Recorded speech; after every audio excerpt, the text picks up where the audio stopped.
سورہ انفال آیت نمبر 28۔ اعوذ باللہ من الشیطان الرجیم، بسم اللہ الرحمن الرحیم۔ وَاعْلَمُوا أَنَّمَا أَمْوَالُكُمْ وَأَوْلَادُكُمْ فِتْنَةٌ وَأَنَّ اللَّهَ عِندَهُ أَجْرٌ عَظِيمٌ۔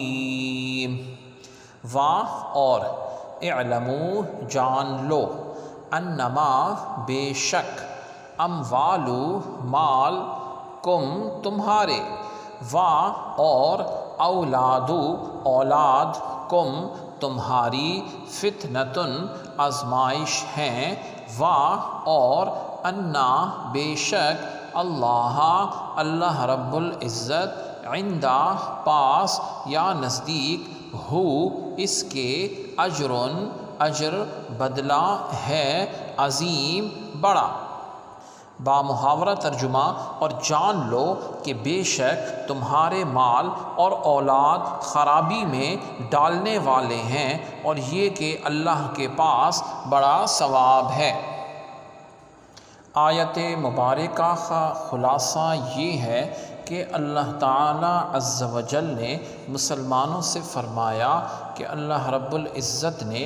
مال و دولت اور اولاد کی جو نعمتیں تمہیں عطا کی ہیں وہ تمہارے لیے ایک آزمائش ہیں، تاکہ اللہ تعالیٰ اس کے ذریعے یہ ظاہر فرما دے کہ تم مال اور اولاد میں اللہ تعالیٰ کے حقوق کس طرح ادا کرتے ہو،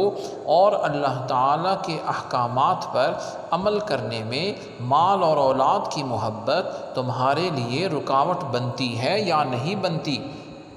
اور اس بات پہ یقین رکھو کہ اپنے مال اور اولاد میں